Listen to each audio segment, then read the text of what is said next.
Is mín lam gach deaghaí a carcú siúd atá ag lecu páirt I bhleaceol na hÉireann, agus ach go háirithe dómh siúd a bhí a mana heagrathe. For ní féidir í a chur fáil mar is gnáim líana, mar jaall na sríanta gan le pandéim COVID-19. Líana cosú leis an blion seacáte, bhí sé dóíonnta commórtais na phlá a chur siún. Ach in aineón na sríanta, tá sé tábhachtach go mín deise lucht sienta agus lech leanúna teagahhaí dhéanamh lena céile trí ceol, dása agus árán, agus ceúra dhéanamh ardjanga gúchaise tá na mílta blion díos. Mar sin im líana tá fleafest fethe sa héan agin seachas an lá. Séirte tá an ná fleafestana, nó féilte ceol ar level an cúnta agus an cúige, agus an sin an fleafest náisiúnta is slígach ón géad lá go dtí an néú lá de bhí lúnasa mar clavsúr.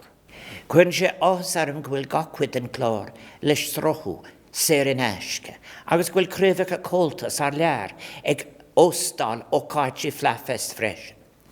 Is cinse go méid na hócáide seo ina mógpointí sóisialta agus cultúrtha de dheaspora na hÉireann.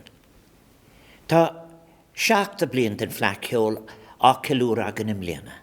Flá a bhfuil clú agus cáilbún seamach aici ar fud an domhan. Im líana beag an fleafest agin mar ceiliúra ar naireacht cultúrtha. Tá súil agam go méid sin a hócáid thuntasach do ceoltóirí dheaspora na hÉireann, agus lech leanúna dílis na flá. Beag deisina tá spántais an do ceoltóirí agus taimhóirí éile séna gan deisin ortha le 8,000 diaag an nuas.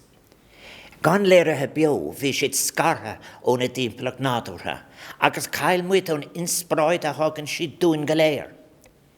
Bhí tiúncar olahór ag na sríanta tháinig isteach mar gheall ar fandéim COVID-19 ar na hálína agus ar an airneáil cultúrtha.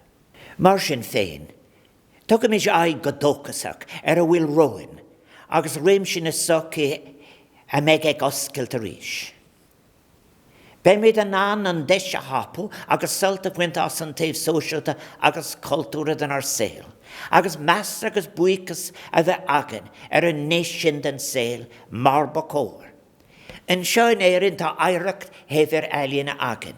Tá sé den nósagan brathar ceol beo, agus ar na hálína go generálta chun an saoil a haimhrú, chun teacht a bheith agin ar híocht arsínse agus tuiscint a bheith agin ar an domhan agus ar a céile. Beag fleafest fethes éan, ina céimar an eistar I dróna fleaceol umláin. Aramíd uaní. Tá lán bhuiine agam, go méid seans agin teach le céile ag fleafest, aige thuirta na léhananta sannatáil de tíocht, agus córdas a anúcan trí bhean an ceol. Berbanacht is buin teanna bhas.